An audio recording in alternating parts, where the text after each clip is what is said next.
नमस्ते, जय श्री कृष्णा, राधे राधे, जय श्री श्याम। कैसे हो आप लोग? आई होप आप सब लोग स्वस्थ हैं, मस्त हैं, फिट एंड फाइन। मैं निधि आपका स्वागत करती हूँ, अभिनंदन करती हूँ आपका और अपने यूट्यूब चैनल पॉजिटिव वाइब्स पर। कैसे हो आप लोग? कमेंट सेक्शन में जय माता दी ज़रूर लिखें। और मैं आपको निर्जला एकादशी के बारे में इस वीडियो में बताने वाली हूँ। इस व्रत का क्या प्रभाव है, इस व्रत में क्या दान करना चाहिए, इस व्रत को कैसे करना चाहिए, इसके बारे में मैं आपको बताने वाली हूँ। तो सबसे पहले आपको गंगा दशहरा की बहुत शुभकामनाएं।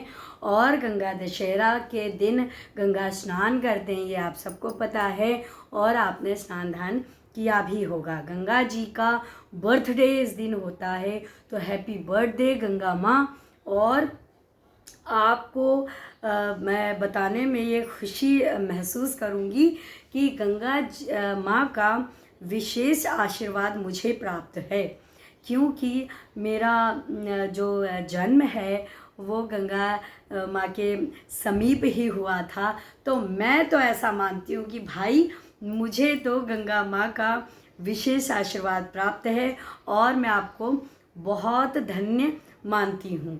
जय गंगे, हर हर गंगे, जय गंगा मैया की जय। गंगा का जल आपको चाहे कोई भी छोटे से छोटा काम हो या बड़े से बड़ा काम हो, गंगा जल का उपयोग तो होता ही है और करना भी चाहिए। अगर गंगा जल का उपयोग नहीं करते हैं तो पूजा में शुद्धता नहीं आती है। जिस हिसाब का आपका मन शुद्ध हो, उस हिसाब का पूजा का स्थान, पूजा का जो वातावरण है वो बनाना गंगा जल से ही संभव है।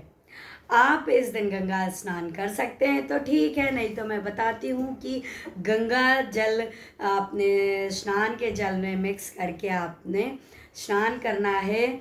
और आपको इस दिन हर हर गंगे कहते हुए स्नान करना है, क्योंकि बहुत लोग हैं कि मंत्रों का उच्चारण नहीं कर पाते हैं या उनको नहीं आता है, तो आप गंगा माँ की जय भी बोल दीजिए, उससे भी आपको आशीर्वाद मिल जाएगा।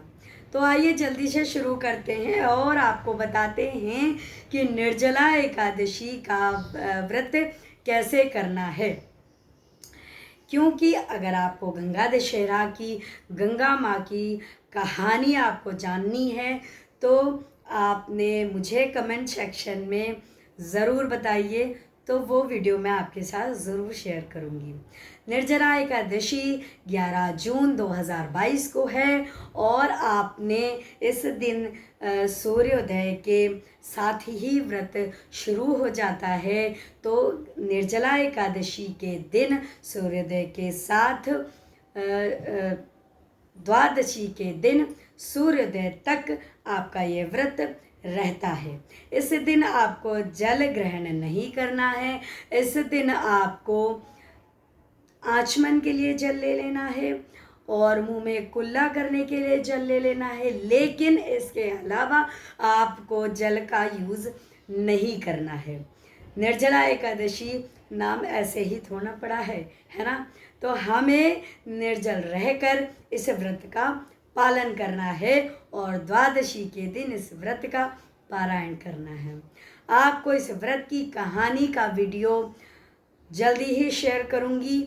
और इसके अलावा इस दिन आपने मीठे शरबत का दान करना है। इस दिन आपने सबसे पहले नहा धोकर जब आप पूजा के स्थल पर बैठते हैं तो आपने ठाकुर जी के श्री चरणों में फूल, गंगा जल, कुछ दक्षिणा रख कर आपने संकल्प लेना है कि आप निर्जल एकादशी का व्रत करने का संकल्प ले रहे हैं और ठाकुर जी मेरे व्रत को आप अच्छे से संपूर्ण कीजिएगा, अपनी कृपा दृष्टि बरसाए रखिएगा और इस व्रत में कोई विघ्न बाधा ना हो, इसका आप ध्यान रखना और मुझ पे कृपा रखना।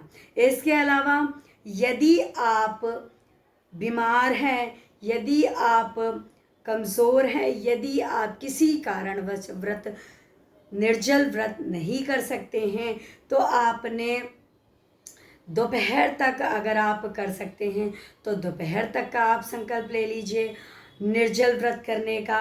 यदि आप शाम तक यह व्रत निर्जल करने का संकल्प लेते हैं तो आप कर सकते हैं, तो संकल्प ले लीजिए।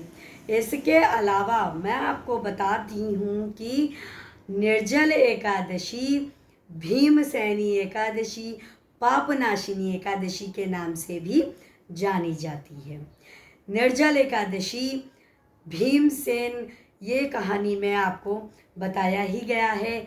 आप सभी को पता है कि भीम ने जब वेदव्यास जी से कहा कि आप मुझे ऐसे व्रत के बारे में बताइए, क्योंकि मेरा संपूर्ण कुटुंब जो है, संपूर्ण परिवार जो है, एकादशी को अनाज ग्रहण नहीं करते हैं और इस दिन वह भोजन का त्याग करते हैं, तो मैं नहीं कर सकता हूँ, क्योंकि मेरे पेट में वृक अग्नि शांत नहीं होती एक बार के भोजन के बाद भी।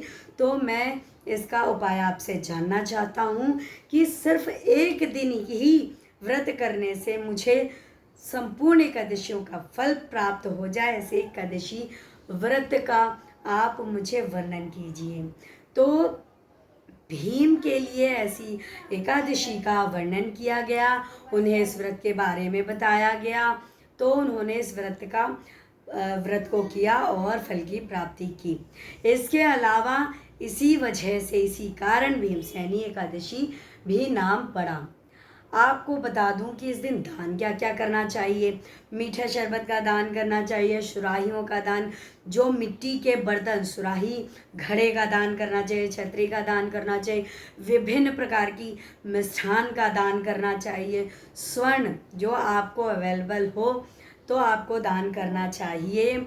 इसके अलावा आपने द्वादशी के दिन जब आप व्रत का पारायण करते हैं तो आपको ब्राह्मणों को घर में बुलाकर भोजन करवाना चाहिए और उन्हें संतुष्ट करना चाहिए।